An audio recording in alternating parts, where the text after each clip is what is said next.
नमस्ते दोस्तों, आज हम बात करेंगे स्वतंत्रता संग्राम के एक ऐसे अनसुने अध्याय की जो लखनऊ की मिट्टी में बसा है। यह कहानी है ब्रिटिश कॉलोनी रेजिडेंसी की, जिसे बेली गारद के नाम से भी जाना जाता है, और 1857 के विद्रोह की, जिसने अंग्रेजी हुकूमत की नींव हिला दी। यह स्थान आज खंडहरों के रूप में खड़ा है, लेकिन इसके पत्थरों में गूंजती है उन वीरों की कहानियां जिन्होंने आजादी के लिए अपनी जान न्यौछावर कर दी। लखनऊ रेजिडेंसी का निर्माण 1780 से लेकर 1800 के बीच नवाब आसम उद्दौला और शहादत अली खां द्वितीय के शासनकाल में हुआ था। यह ब्रिटिश रेजिडेंट जनरल का आधिकारिक निवास था, जो अवध के नवाबों के दरबार में अंग्रेजों का प्रतिनिधित्व करते थे। 33 एकड़ में फैला यह परिसर कई इमारतों का समूह था। मुख्य भवन, बैंक्वेट हॉल, ट्रेजरी, बेगम कोठी और बेली गारद गेट इसके प्रमुख हिस्से थे। गोमती नदी के किनारे बसा यह परिसर शुरू में ब्रिटिश अधिकारियों के लिए एक शानदार ठिकाना था, लेकिन 1857 में यह युद्ध का मैदान बन गया। 1857 का विद्रोह, जिसे भारत का प्रथम स्वतंत्रता संग्राम कहा जाता है, तब शुरू हुआ जब ब्रिटिश ईस्ट इंडिया कंपनी के सिपाहियों ने अपनी राइफलों के लिए चर्बी लगे कारतूसों का विरोध किया।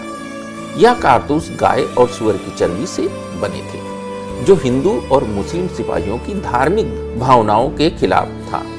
मेरठ से शुरू हुआ यह विद्रोह जल्द ही दिल्ली, कानपुर और लखनऊ तक फैल गया। लखनऊ में यह विद्रोह तब चरम पर पहुंचा जब 30 मई 1857 को भारतीय सिपाहियों ने अपने ब्रिटिश अधिकारियों पर हमला बोला और उनके बंगलों को आग के हवाले कर दिया। इस विद्रोह का केंद्र बन गई लखनऊ की रेजिडेंसी। उस समय वहां British commissioner sir Henry Lawrence थे। जैसे ही विद्रोह भड़का, उन्होंने रेजिडेंसी को एक किले में बदल दिया। करीब 3000 लोग, जिसमें 855 ब्रिटिश सैनिक, 712 वफादार भारतीय सिपाही, 153 स्वयंसेवक और 1280 आम नागरिक, जिनमें महिलाएं और बच्चे शामिल थे, यहां शरण लेने को मजबूर हुए। 1 जुलाई 1857 को विद्रोहियों ने रेजिडेंसी की घेराबंदी शुरू कर दी। यह घेराबंदी 148 दिनों तक चली, जो इतिहास में सीज ऑफ लखनऊ के नाम से मशहूर है। रेजिडेंसी की इमारत चारों तरफ से मस्जिदों, महलों और बाजारों से घिरी थी। विद्रोहियों ने इनका इस्तेमाल अपने फायदे के लिए किया। ऊंची इमारतों से निशानेबाजों ने गोलीबारी की, तोपों से हमले किए। सर हेनरी लॉरेंस ने रक्षा की तैयारी की, लेकिन 2 जुलाई को एक गोले से वे घायल हो गए और 4 जुलाई को उनकी मृत्यु हो गई। इसके बाद कर्नल जॉन इंग्लिश ने कमान संभाली। अंदर फंसे लोगों के लिए हालात बद से बदतर होते गए।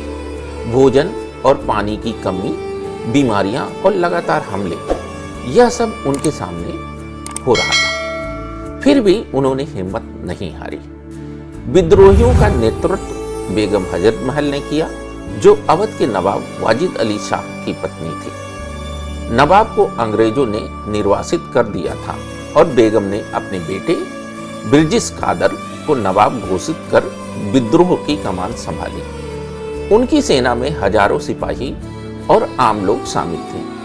उन्होंने रेजिडेंसी को चारों ओर से घेर लिया और ब्रिटिश सैनिकों को बाहर निकलने का कोई रास्ता नहीं छोड़ा। ब्रिटिश सेना ने 2 बार रेजिडेंसी को बचाने की कोशिश की। पहली राहत सेना मेजर जनरल सर हैवलॉक के नेतृत्व में 25 सितंबर को पहुंची, लेकिन भारी नुकसान के कारण वे लोगों को बाहर नहीं निकाल सके। दूसरी राहत नवंबर में सर कॉल्विन कैम्पबेल के नेतृत्व में आई। 16 नवंबर को उन्होंने हमला बोला और 19 नवंबर को रेजिडेंसी तक पहुंच गए। आखिरकार 27 नवंबर को सभी को सुरक्षित निकाला गया और रेजिडेंसी को छोड़ दिया गया।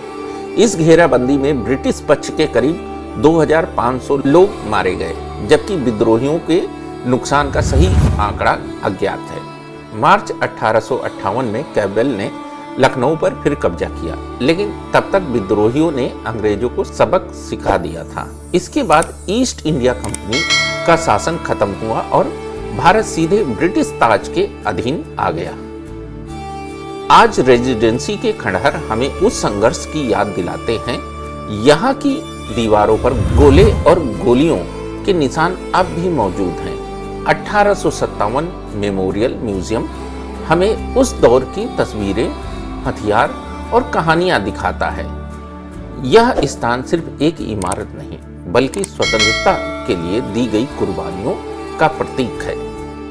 तो दोस्तों, अगली बार जब आप लखनऊ जाएं, रेजिडेंसी जरूर देखें। यहाँ की हवा में आज भी उन शहीदों की गूंज सुनाई देती है जिन्होंने हमें आज़ादी का तोहफा दिया।